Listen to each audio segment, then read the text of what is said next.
Hi hello friends, welcome to my channel. இன்றைக்கி நம்ம எதை பார்க்க போகிறோம்னா, கோலிவுட்டில் அடுத்து பெரிய சூப்பர் ஸ்டாராக யார் வந்துட்டுருக்காங்க, அவங்களோட அடுத்தடுத்த படங்கள் என்னென்னு முழுசாக பார்க்க போகிறோம். வீடியோவோட லாஸ்ட்டில் வந்து நிறைய பெரிய படங்கள்லாம் பேசப்பட்டிருக்கு. அதை பற்றி முழுசாக பார்த்துட்டு மறக்காம நம்ம சேனலில் சப்ஸ்கிரைப் பண்ணிக்கோங்க. வாங்க வீடியோக்குள்ளே போகலாம். நம்ம தனுஷோட ஓம் மூவியும் நம்ம ரஜினி சாரோட ஜெயிலர் 2 மூவியும் வர தீபாவளி டைமில் ரிலீஸ் ஆகத்தான் இருக்குது. அதுதான் பெரிய எக்ஸ்பென்சிவாகவும் இருக்குது. இது இல்லாமல் டிமாண்டிக் காலனி 3ங்கிற ஒரு மூவியும் ரெடி ஆகிட்டுருக்கு. ஆல்ரெடி 1, 2 பார்த்துருக்கோம் இல்லையா, அதேமாதிரி டிமாண்டிக் காலனி 3யும் வந்து ரெடி ஆகிட்டுருக்கு. பயங்கர ஹாரராக பயங்கர காமெடியாகவும் எடுத்து இந்த தடவை பெரிய வெற்றி அடையும் அப்படிங்கிற நம்பிக்கையில் இருக்காங்க. இந்த 2020 லாஸ்ட்டில் வந்து படத்தை ரிலீஸ் பண்ண போகிறதாகவும் அஃபிஷியலாக அறிவிச்சிட்டாங்க. இந்த வருஷம் ஒரு சூப்பர் வருஷமாக இருக்கும்னு நம்புகிறாங்க. அடுத்ததாக நம்ம பார்க்க போகிற படம் என்னன்னு பார்த்தீங்கன்னா, சர்தார். கார்த்தி சார் அவர்கள் நடித்த படம் சர்தார் 2. ஆல்ரெடி 1 நல்ல பெரிய ஹிட் ஆனதுனால சர்தார் 2 வந்து இயக்கிறதா இருக்காங்க. இந்த படத்தை 2026 லாஸ்ட்டில் ரிலீஸ் பண்ண போகிறதா அறிவிக்காங்க. அடுத்ததாக நயன்தாராவோட நடிப்பில் வெளிவர இருக்க Q2, அதாவது அறம் மாதிரி இவங்களும் ஒரு சொல்லுவோமானா வந்து போராடி ஜெயிக்கிற மாதிரி ஒரு மூவி வந்து ரெடி பண்ணிகிட்ருக்காங்க. அதுக்கு அடுத்ததாக கவினோட நடிப்பில் நயன்தாராவும் கவினும் சேர்ந்து நடித்த ஹாய் படம் தான் வருது. இது வந்து அஃபிஷியலாக செப்டம்பர் மந்த்லேயே ரிலீஸ் பண்ணிடுவாங்க.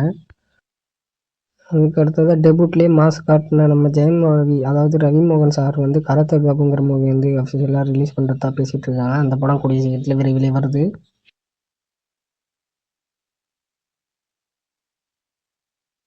அதுக்கு அடுத்ததாக நம்ம சிவகார்த்திகேயன் நடித்த சேயம் திரைப்படம் தான். அது வந்து கூடிய சீக்கிரத்திலே ரிலீஸ் பண்ண போகிறாங்க அப்படிங்கிற மாதிரி பேசிகிட்டு இருக்கு. படத்தோட முக்கால்வாசி வேலை முடிஞ்சிருச்சு அப்படின்னு அறிவிச்சிருக்காங்க. அப்பனுக்கே அப்பா இந்த அப்பன்டா அப்படிங்கிற மாதிரி ஏகே வந்து ஒரு போஸ்ட் வந்து ரிலீஸ் பண்ணியிருக்காரு. AK-64ன்னு பார்த்தோன்னே ரசிகர்கள் ஒரே கொண்டாட்டம் ஆகிடுச்சு. அவங்களுக்கு தலையோட அடுத்த மூவி வந்து ரெடி ஆகிடுச்சு அப்படின்னு ரசிகர்கள் சந்தோஷத்தில் இருக்காங்க.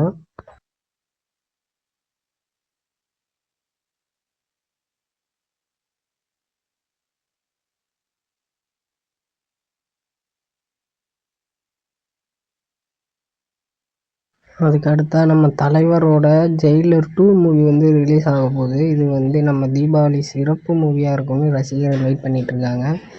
யாருக்கு ஆப்போசிட்டாக விடுறாங்கன்னு பார்த்தீங்கன்னா, நம்ம தனுஷோட ஓம் மூவி சாப்டர் 1க்கு ஆப்போசிட்டாக தான் போடுறாங்க. சரியான எக்ஸ்பென்சிவ், சரியான எதிர்பார்ப்பாக இருக்குது. என்ன தான் நடக்குதுன்னு பொறுத்து இருந்து பார்ப்போம்.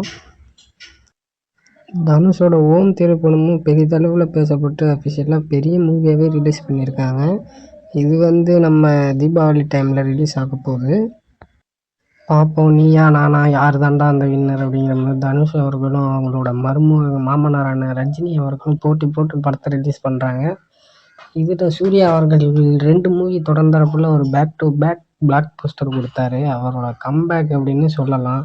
கிட்டத்தட்ட 4-5 வருஷமாக ஒரே தோல்வி படங்கள், ஒரே ஃப்ளாப். அவரோட ரசிகர்களை வந்து ரொம்ப மன உளைச்சல் ஆளாக்கின சூர்யா தொடர்ந்து 2 பிளாக் பஸ்டர் மூவி கொடுத்து மாஸ் காமிச்சிட்டாரு. அடுத்து கோலிவுட்டில் சிவகார்த்திகேயன், விஜய் சேதுபதி, தனுஷ், ரஜினி, சூர்யா இவங்க கண்ட்ரோலில் தான் இருக்க போகுது. மறக்காமல் நீங்கள் எந்த மூவிக்கு வெயிட் பண்ணுறீங்கன்னு மறக்காமல் கமெண்ட் பண்ணிட்டு போயிடுங்க. நம்ம சேனலை சப்ஸ்கிரைப் பண்ணிக்கோங்க. எனக்கு ஏகேவோட அப்டேட்டான AK-64 மூவிக்கு தான் தரமான வெயிட்டிங்கில் இருக்கேன். ஏன்னா தலைவர் வந்து கிட்டத்தட்ட 2026 ஒரு மூவி கூட ரிலீஸ் ஆகலை.